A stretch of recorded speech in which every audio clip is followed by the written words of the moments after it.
1.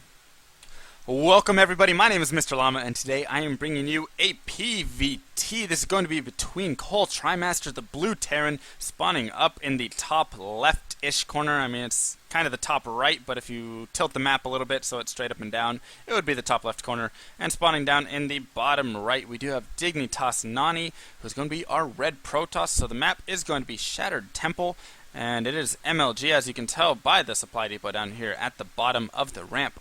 So we're going to have to see what exactly these players choose to do. They are cross-position.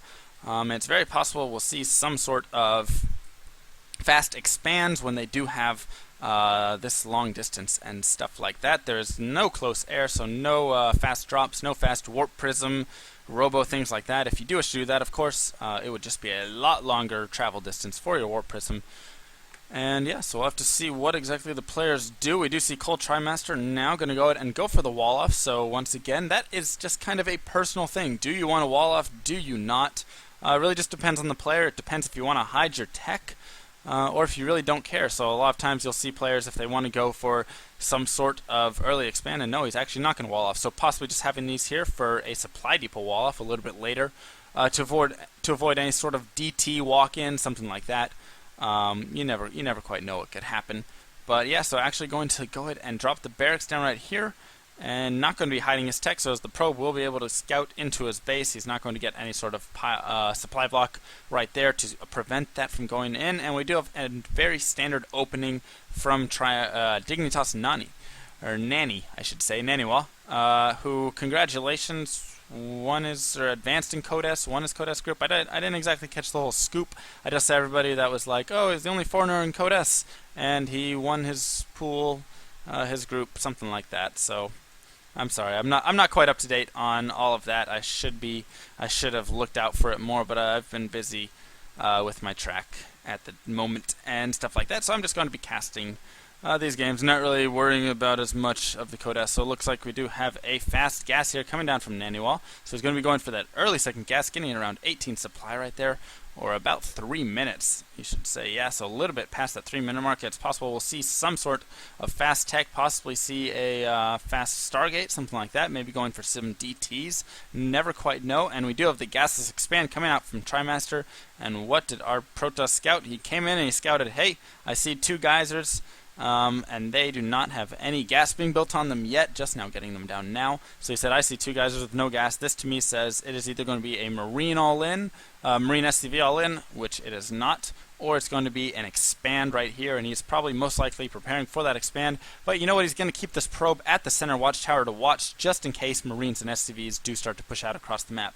So I like the play there by Naniwa. Just smart play, just to kind of keep control of that tower, keep control of the vision, and then later on he can check with that probe. He can go back in there, poke up, and say, here we go.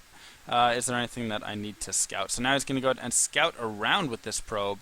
And interesting scout choices by Nani. I guess he's going to scout for any sort of fast hidden expand, something like that. So it's possible that his opponent right here drops this bunker and then builds an expansion over here.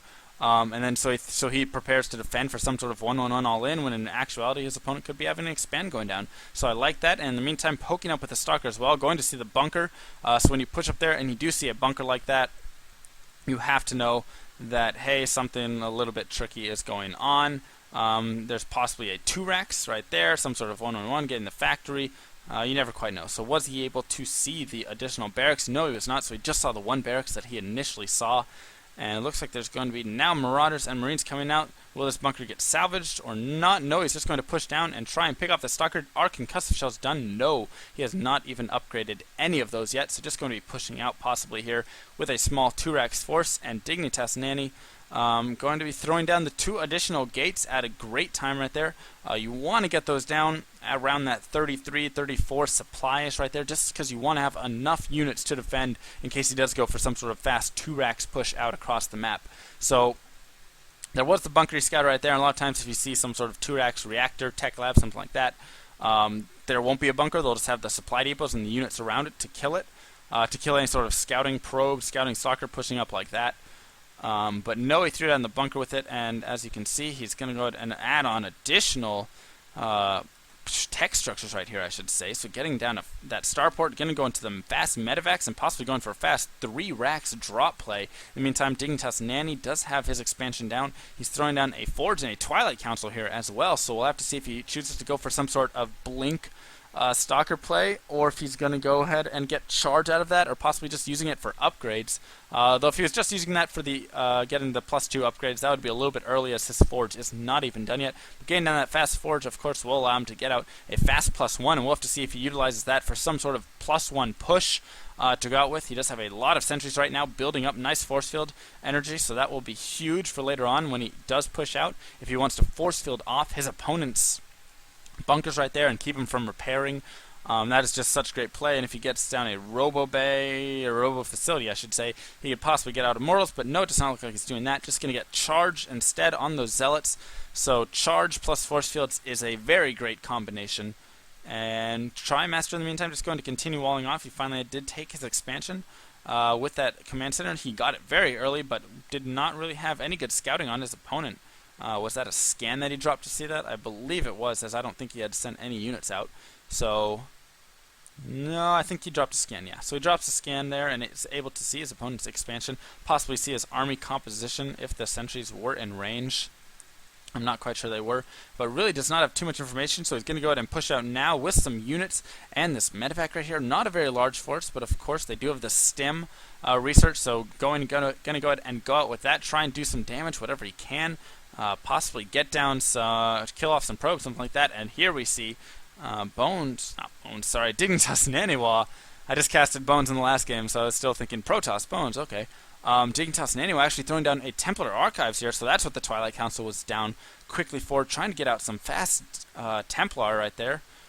And try and maybe just feed back the medevac. Maybe that's why he's getting out. Possibly just trying to get some Archons out to go with this army. Trying to make a large Zealot Archon army to go with these sentries, of course, to force field right behind. And there are some High Templars now being warped in. Will we have enough from Naniwa to really do anything against this? And yes, he'll have plenty. In the meantime, he does have the +1 armor just finishing up as well. So that will be huge against Terran, who is just starting his +1 attack right now. So the -1 damage, or -2 damage, I should say, because they already have that initial armor right there, already nullifies a lot of the damage Marines do. And then when you have the Guardian shields on top of that, that's -2 more damage, I believe. Yes, -2 more damage. So that's going to make Marines basically do absolutely nothing against this army when he does pop the Guardian shield. Looks like he's going to push out here now, try and pick off just a couple of units, and we do have coLTrimaster trying to come around here, sneak around this third, and looks like Naniwa actually going to start pushing towards his opponent's base. The bunkers were salvaged, but now they are being rebuilt as he feels like he's in a little bit of trouble. In the meantime, though, there is a drop going on from right here, and another drop going into the main, or the natural, I should say. So TriMaster going to actually pick that up right there, but he's still going to be able to do some decent damage over here, and now he's going to be moving out across, going for that main right here. The Zealots are doing a great job following, and they're going to be able to get in there with that charge and pick off the Marauders, pick off the Marines, and now another drop comes down, but it looks like TriMaster going to just have to pick up and leave, as Naniwa has pulled his army back and is able to defend that. So at the very least, even if he wasn't able to really kill off too much right there, he was able to pull back Naniwa's army, which gave him a little bit more time to prepare, get a few more units out. And now it looks like he's going to start pushing out across the map, possibly. Naniwa's army is very spread out, so will TriMaster be able to catch him off guard, possibly get a free stock or something like that? He's going to be able to get a scan down. He sees the Archons, he sees all those sentries, and says, you know what, I do not have a large enough army. I'm just going to go ahead and pull back, and in the meantime, we do have Naniwa taking a fast third right there. Or not fast, I should say, but faster than his opponent. And Ghost Academy has gone down for coLTrimaster, so before he even really gets up an army, if we look, he just has a few units right there.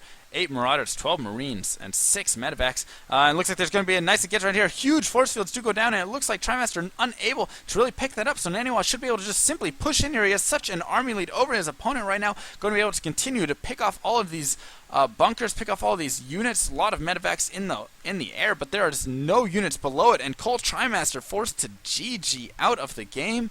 So a nice little push there by Naniwa. And wow, TriMaster just had no army for that entire game. He was simply on those, I guess he had 5 racks, but he wasn't really making units out of those for a long time. Tried to rush up to fast medevacs, fast Ghost right there, getting all those upgrades, and was just caught at a bad time right there. So well played by Naniwa. And my name is Mr. Llama. I hope you enjoyed this cast.